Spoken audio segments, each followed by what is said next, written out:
Cherish your goals and dreams, for they are the blueprints for your ultimate achievements. Lisa, I stole that from Napoleon Hill. He doesn't quite say it like that, but his is really long, so I just shortened it because, that's what I do. It's less is more sometime.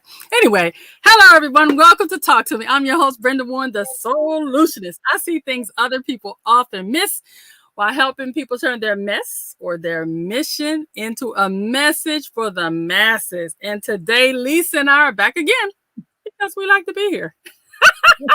No, that's not just the only reason. We're here to tell you about the final step in the TAPIN Method, the letter N. And we're not going to talk about Nanny the Ninny Goat today, Lisa, although I just did. But anyway, we're going to talk about the letter N, which is about nurture. We're going to talk about nurturing your dreams, the final step in the TAPIN Method. Now, in the beginning, we talked about what the TAPIN Method is. It is the 5-step strategic plan that I created that help you get from here to there. I always say you can get from here to there, but that gap in between is a little bit scary. So we're going to teach you how to bridge the gap by talking to you about the TAPIN Method. It's the very method I use, Lisa, to get off the couch. Drinking Doritos and Pepsis wasn't serving me, so I had to give it up. So this past week, and you can look back on the previous videos, we talked about each step in the TAPIN Method. We started with the T, was all about transformation. That's the mindset step.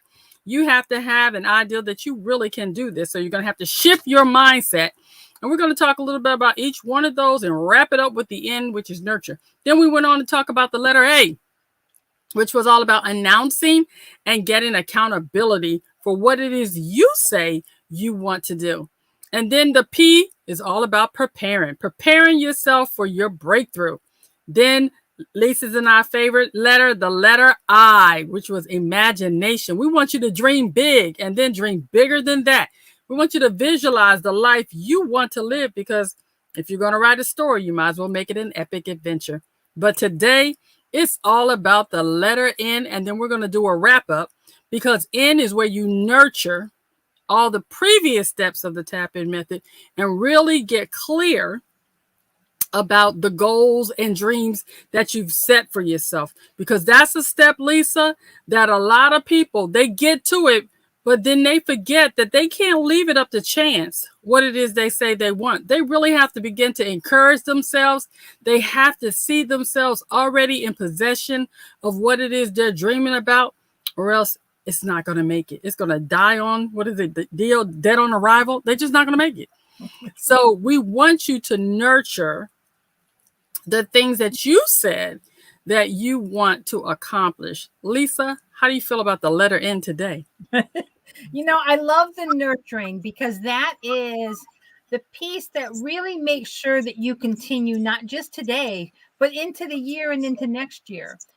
And it takes time to nurture. Nurturing isn't just a one-step process. You have to really do it. And, I find that in some cases, my clients have a tendency to forget the nurture part. They just I don't have to be there. We're going to like an evergreen course. You do the evergreen course once and you think you don't have to do anything with it. Well, that's not true. You have to go back. You have to update it. You have to do the refreshing kind of thing. So there's things you have to do. Evergreen doesn't mean forever unless you nurture your way through it. So I think that that's one of the things that I love about nurturing. And sometimes at the very beginning, I have my clients put sticky notes on their computers, on their fridge, or on their mirrors to remind them of the nurturing they have to do, because sometimes it's a really small thing and sometimes it is huge. Lisa, when I got to this step in my TAPIN where I had to nurture my own dream of attaining a certain weight and becoming financially independent and having emotional stability, creating a lifestyle that really was all about wellness, I didn't do a good job in the nurturing phase in the beginning. And I had to really sit with myself and say, what does that look like to really nurture my goals, my visions, and my dreams? And as you know, and maybe people listen, some of them that have listened to me before know that I'm all about journaling. So I began to write out what it is that I really wanted to accomplish in myself. And that's when I came up with the term fit, fierce, and fabulous. And then I had to figure out, what does fit, fierce, and fabulous really look like to me? Because the first time I wrote out the term fit, fierce, and fabulous, I was not fit. I was nowhere near fierce, and fabulous was not in my vocabulary. But every day, Lisa, I got up and I would say to myself, Brenda, you are fit, fierce, and fabulous. And then I began to notice that there were things I was doing that was not going to make me fit. They definitely weren't making me fierce. And fabulous, again, was elusive. So as I began to repeat and write these things out on a continuous basis, my behavior began to line up with that. So I began to work out. I began to live my life in an unapologetic way. And then I began to dress myself daily. Like right now, I'm fully dressed from head to toe. No Zoom accidents here, Lisa. I have on my boots, I have on my slacks. I could get up and go anywhere and not be embarrassed. So that's where the fabulous came in, how I showed up daily. And I think a lot of us, as we get to the nurturing phase, we've done all the other steps to the tap in, and then we get here, and I find that a lot of my clients are so used to taking care of others that they don't know how to be, and I use the term, a self caregiver. Could you speak about that a little bit? Yeah, it's true, because a lot of times what happens is you have to stop and focus on other people. So nurturing what you needed really isn't there. You always say, well, I can do it later. I can do Mm-hmm. it later because I've got to put this person a priority, or I have to put my job as a priority. There's many a times where I knew I needed to do something and I needed to nurture it. And the problem is my job got in the way. And it's like, oh, wait a minute. No, I got to get this. So you do a 12-hour work day, but then you're too tired to worry about nurturing. You say, I'll do it tomorrow. Well, of course, tomorrow turns into next year. And Right. so all of that work that you went through to prepare to get to the nurture phase just all went away. And you can't figure out why, whether it's starting a business, whether it's a relationship, or whether it's weight loss. It's so easy for us to fall back in that we have to remind ourselves that it is okay to be number one. It is okay to consider yourself a priority. In fact, in self care, women have a tendency not to consider themselves a priority. And some men who have spouses who are in really serious condition, they don't put themselves first. Mm-hmm. And so, regardless of what your relationship is with somebody, if you do not take care of yourself, then the reality is you're not going to continue to nurture what you want, and you're not going to get what you need. So you have to put yourself first, and nurturing your imagination made you excited.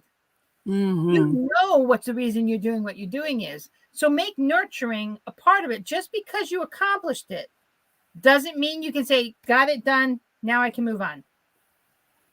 And we're going to pause right here so I can show people something that they can use to help nurture themselves.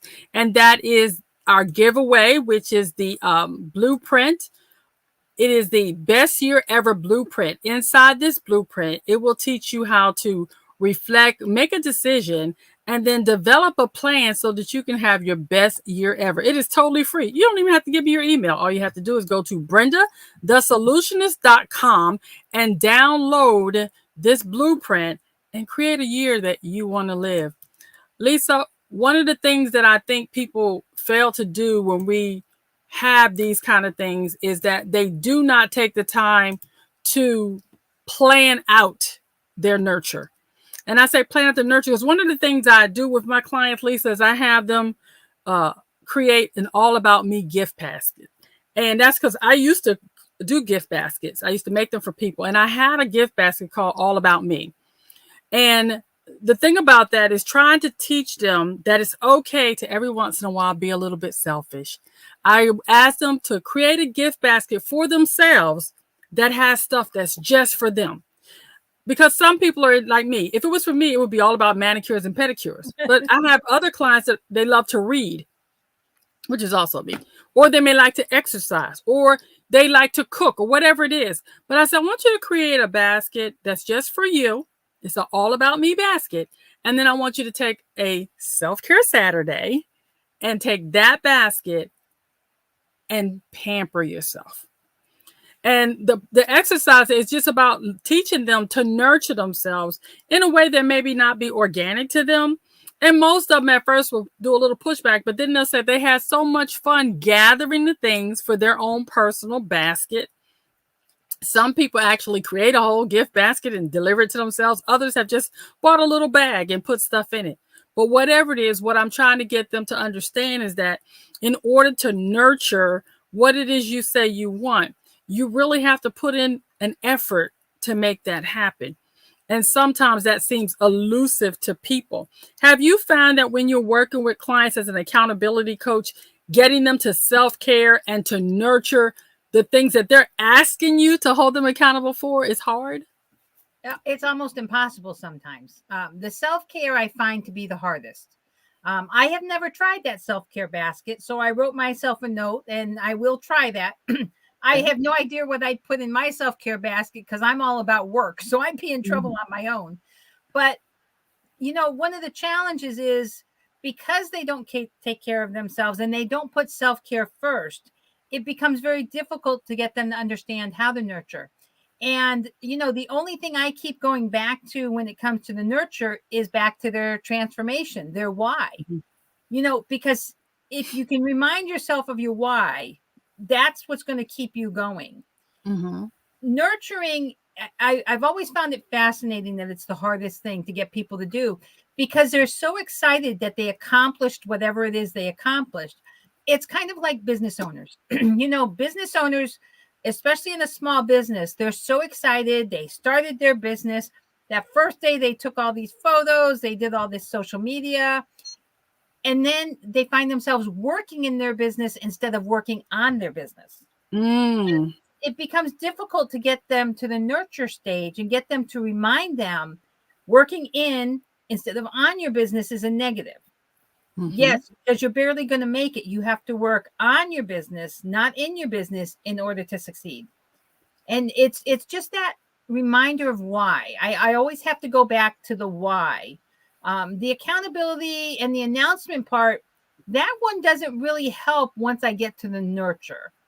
That got them to the nurture. But the nurture, Mm-hmm. I always have to go back to the transformation and bring back their why.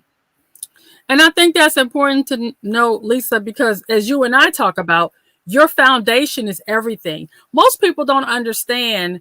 And me, I'm one of them weird people that I actually research crazy stuff. And I remember the time I bought a book just on about foundations. And I was fascinated to learn that foundations have to be, although they're hidden, we often don't see them. They have to be poured a certain way. They have to be able to support the weight of the building. So that's why I always say, like the tip of the iceberg, what's beneath is so much deeper than what you see at the top. And that's why one little hairline fracture or crack in a foundation can bring a whole building down. And when your mindset is not right, that's a crack in your foundation. And by the time you get to nurture, if you haven't got a rock solid foundation in your mindset, tap in is going to crumble. And that's why it is important to go back to the why and have a solid why that will keep you wanting to tap in when it gets rough. And it's going to get rough. That's the thing I think people want to sugarcoat is that, oh, well, I'm going to tap in and it's going to be a breeze. People say, oh, you make it sound so easy. It sounds easy because I've been doing it for a while. But when you're in the thick of it, the reality is once you've made a definite decision that I'm going to change my mindset regarding blank, and then I'm going to announce that blank is what I'm going to accomplish, and I get some accountability around that particular thing. When I go to the preparation stage, I'm now 3 steps in and I'm saying, okay, I've shifted the mindset. I've announced it. I've gotten some accountability on it. Now here I go preparing to make sure the thing that I announced is going to actually take place. That's when your imagination begins to soar because now you got your new sneakers or you actually opened your bank account or you got a new boo and you're ready to try to see what's going on. And then you begin to say, hey, can I really lose this weight? Can I really be debt free or financially independent? Or can I really have a relationship that is the love of a lifetime and be committed to that relationship? You have to be able to see yourself there. And then once you are there, can you nurture that thought? And nurturing that thought is the part where I say that's where you got the dream, you're there. Now you're not waffling between two opinions. You're actually at a place where you're saying, I care about this dream. And that's the part I want people to understand. The nurture. The nurture is just not, we say the word, but what does that really mean? That means now you're vested in the outcome of what you said you want to happen. So once you get vested in your weight loss, now you're at a place where to nurture that continued process, you have to begin to say, it's not that I can't have chocolate, but I'm choosing not to have chocolate right now until I reach my goal weight or my goal size. Because I always tell people, I learned, at least for me, Lisa, if you tell me I can't have something, I want it even more. But when I recognized that it wasn't that I couldn't have chocolate, I could just choose when to have chocolate. Just that little mindset shift was a big thing for me because I no longer felt deprived. That is not that I could never have chocolate. The key was now instead of getting the triple decker Mr. Good bar, I now got the Mr. Good bar, but I maybe ate one piece as opposed to the entire thing in one sitting. What is your thoughts along that? Oh, I love that. I love that analogy, by the way. So, and I think that, so when I established the center, the Military Community Excellence Center, on the first day when it was set up, the day before we had our open house, I sat on the couch, I looked in and I said, I did it. There was a whole bunch of us who did it, but, I said, I was the one who got to sit on the couch and say, I did it. But for the last 5 years, or the last 5 years, I had to keep nurturing that. I had to keep making sure I changed things around to keep it nice and fresh. I had to make sure that all the tables were appropriately cleaned so that they don't get old real fast. And it was really important for me to make sure that I nurtured, even though it's just a room and for all practical purposes, it was important for me to nurture it and treat it like my baby, because that's really what it was about. It was about putting new things in, bringing new people in to be able to help other veterans and family members, doing workshops and things. So when I did my original plan, I didn't plan 5 years out. But what I did have to do is I had to prepare, and every year I reviewed my preparation and I updated my preparation, because it cannot be the same year after year after year. When we prepare, which is the P in TAPIN, when we prepare, what we're preparing for is to get to where we need to be. Right. We're really not preparing to bring it out 5 years down the road. We want to bring it 5 years down the road, or 10 years or 15, but we're really preparing so that we can get where we want to be and then be able to nurture it moving forward, which means we always have to go back and pull back our preparation and keep it fresh, because that's what nurturing is all about. Nurturing is all about making sure that it doesn't get stale. It's kind of like people when they have their social media, it just sits there, right? And they don't go in and they leave it stagnant. Websites, the same thing. They leave it stagnant. Well, that's not going to do anything for anybody who's come to your website the second time or your social media second time, because nothing's happening. So it's important that in the nurturing process that you continue and relook at the preparation on a regular basis, not just one time done. TAPIN is not, I wish it was, just a one time and then you're finished. TAPIN is a continual process. You have to keep reminding yourself about your why. You still have to announce some of the changes, because as you nurture it, you're going to make changes. It's kind of like your courses. You're going to go in and you're going to do a course. Well, then you're going to do another course and you're going to let people know about the next course. Right, so right. Refreshing everything.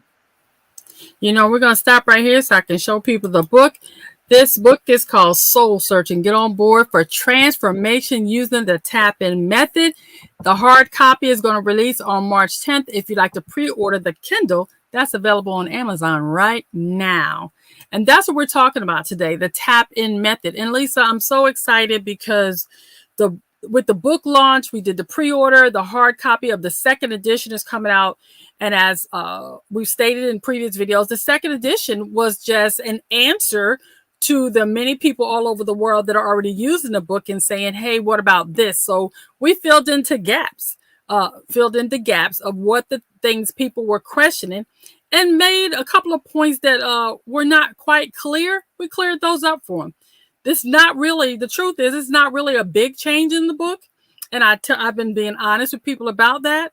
But what the shift is just clarifying the things that we thought were important. And most importantly, what I felt was for the book was to add some additional resources for veterans. And I want to talk about veterans and how the TAPIN really applies to them, because as we've been talking, for those of you listening that may not know, Lisa and I are both veterans.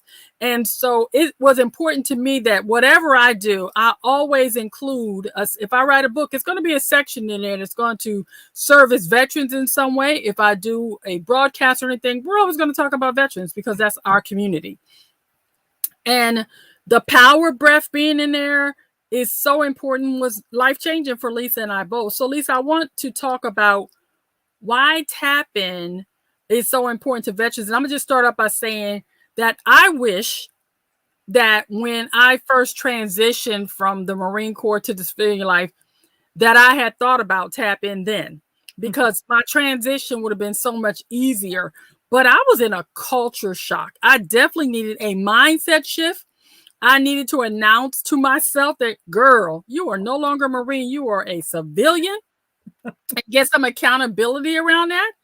And I needed to prepare myself well before I left the military, but nobody tells you that. And I could not even imagine my life not being a part of the band of brothers. And I definitely didn't nurture that thought because, of course, once a Marine, always a Marine. And I still have a lot of those connections. But that transition from military to civilian for most military folks, regardless of your branch of service, can be an absolute nightmare. And we hear it over and over again. Could you talk about that a little? Absolutely. It's funny because over the years, the transition has changed. So you actually are a pre 9/11 veteran. So your transition was not the same as my transition. So I'm a post 9/11 veteran. So when I retired in 2006, I had a 1-week long transition program that was a lot better than 2001 because they made all these changes. So it was really important. And every year it gets better. I'm not saying it's perfect, but every year it gets better. But one thing when people go through that transition assistance program, and it's important to realize, and this I find most people don't understand. When you are in the Guard or the reserves and you serve your 4 years and then you get out, people don't understand why somebody who was in the Guard and the reserve, which is 1 weekend a month, 2 weeks out of the year, they don't understand why they have a military mindset when they get out of the military.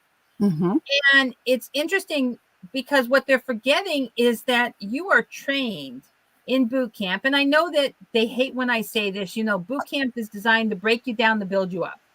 And so they want you to have a certain level of accountability. They want you to have a certain level of a wide variety of things. And so that's one of the biggest pieces when it comes to the transformation, which means when you get out, you have to make sure that you understand why you're getting out. If you're getting out because you don't want to, medical reasons, no vaccination, whatever the case is, getting out, you have to put in your mindset, your transformation has to go from proud military, proud veteran, proud Marine. I was a proud airman and I'm still a proud airman. But my transition went from being a proud military, active duty military, to being a proud veteran. And that is critically important. If you don't remind yourself that it doesn't matter why you're being separated, whether you're separating or retiring, whether you want to or don't want to, that transformation has to happen. And then when you talk about announcing and accountability, you're not alone. So you need to use the resources that you have. You need to announce to a friend or family, and don't announce to everybody if you're really not happy about getting out, but announce it to a couple of people that, you know what, you're a proud veteran. Mm-hmm. And then hold yourself accountable, because that's going to be one of the most important things. Hold yourself accountable to learn the different resources that are available to you. Use the different programs that are available to transform your military career into your civilian career. Then Yes. prepare. When I'm talking about preparing, I'm not talking about just filling out a sheet of paper. I'm actually talking about mentally preparing yourself to be a civilian, because I will tell you, one of the hardest things for me was to close. Here I'm Mm-hmm. doing, 5 days a week I'm in uniform, and then all of a sudden I got to wear civilian clothes. You know, Yeah. I think at one point you and I have talked about dress for success, and then suit up things, because they help you. Go find the resources that you need. They're out there, and there's people out there that can help you. And then imagine how proud you are with your shoulders up, your mind out there. You can be anything that you want, because we have every career in the military that's in the civilian world. But now you can go out there, and you need to imagine what it is you want to do and go for it. Because if you got the education benefits, use them. If you've got a disability, reach out to the DAV, Disabled American Veterans, and find out what resources are available. And then nurture, literally just work your way into whatever career you want. When I retired, one of the things they told me is that you're going to have 6 different jobs. People, when they retire, we end up with 6 different jobs. I was like, no way, because I hate looking for jobs. Mm-hmm. I actually had more than 6 different jobs. I think this is my 8th job since I retired in 2006. And for me, it was fascinating, because I thought, wait a minute, I spent 21 years in the Air Force. So why am I having trouble? But you know what I didn't realize is I moved every 3 years. So Yeah. really, it wasn't like I spent 21 years doing the same thing, even though it was, because I moved from place to place. Either I moved or my boss moved. So I didn't have to have that that long length of thing. I've been at Westfield State for 7 years, and I am telling you right now, talk about a huge change doing the same thing for 7 years. I mean, Yeah. it's really, really difficult. Excuse me. And most people don't understand it, but you had to nurture your way through it. And I have to keep changing things around in order to make it work for me. And because I have the flexibility based on the job I have to be able Mm-hmm. to make it whatever it is I want, I really do change every couple of years. So, you have to nurture the fact that you're going to be a civilian. You know, I use the word civilian all the time, and I have been Mm-hmm. retired since January 2007. And I still refer to myself as a veteran or military, and I still refer to other people as civilians. If you are I do too. active, you're a civilian. I think that's all of us military people, Lisa, because I retired in 2000 and I still refer civilians and veterans, and the two shall not meet. It's just no. There's a difference. And I know some people out there that's listening may not understand it, but we're proud of the service. We're proud of the service that we're proud that we served. We're proud that we're proud that we're veterans and that we come from a great history that affords us community in that community. And so I think where I want to end this off is just simply saying to the people that are listening, we spent the past week here going over the TAPIN method because the book again is releasing hard copy on March 10th. And I'm looking forward to the other book clubs that are going to open all over the world, Lisa. The men and women that are going to be tapping in, because I'm going to become America's tap in queen. You know, I want people to tap in all over the world. And I think it's important that people tap into their own unique special genius. And when I was writing this book, Lisa, as you know, there was no world domination or anything even thought about. It was simply me sharing my thoughts on how I got off the couch, but it turned into something much bigger than I am. And I can tell people I can tap into anything and help them tap into what it is they really want. So just to go over very briefly, I want you out there to listen to know that the tap-in method is a 5-step strategic plan that will help you get from here to there.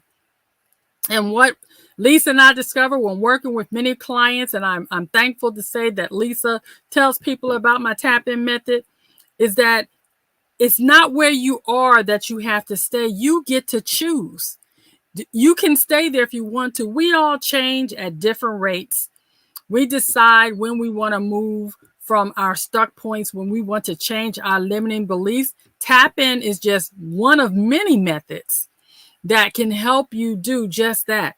If you're tired of sitting on the couch, if you're tired of not knowing what your purpose is, if you're just tired, read the book, because there's some good information inside that will help you start off by doing a soul search. It is my belief, and it's not a religious belief. It's just I believe everyone should have a spiritual practice lead so that lights them up. And when you are clear on that, then you can talk about your core values. What do you really believe? What will make you thrive and not just survive?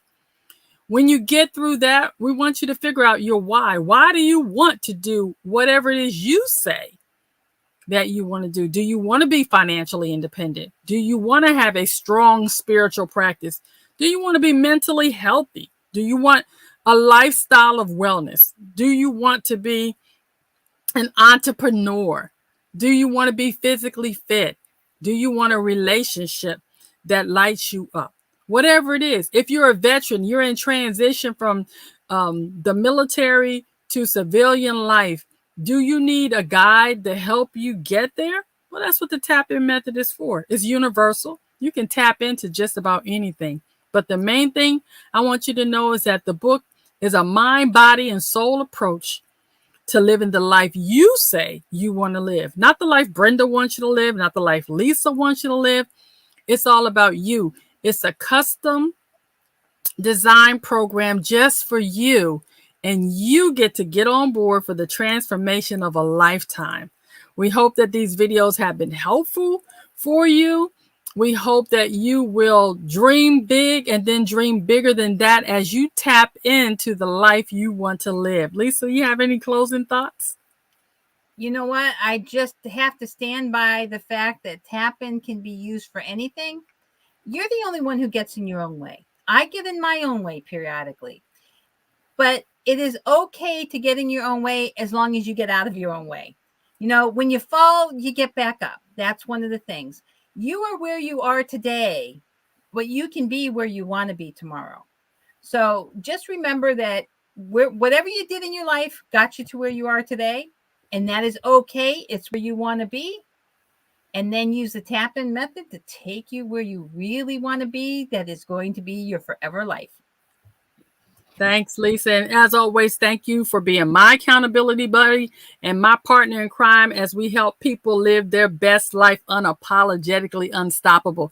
So those of you out there, if you're ready to tap in to a life worth living, live unapologetically unstoppable, then remember it starts with recognizing that the choices you make today will be the reality you live tomorrow. Choose wisely and choose to tap in. We're waiting on you. Bye, Lisa. Bye, everybody. Bye.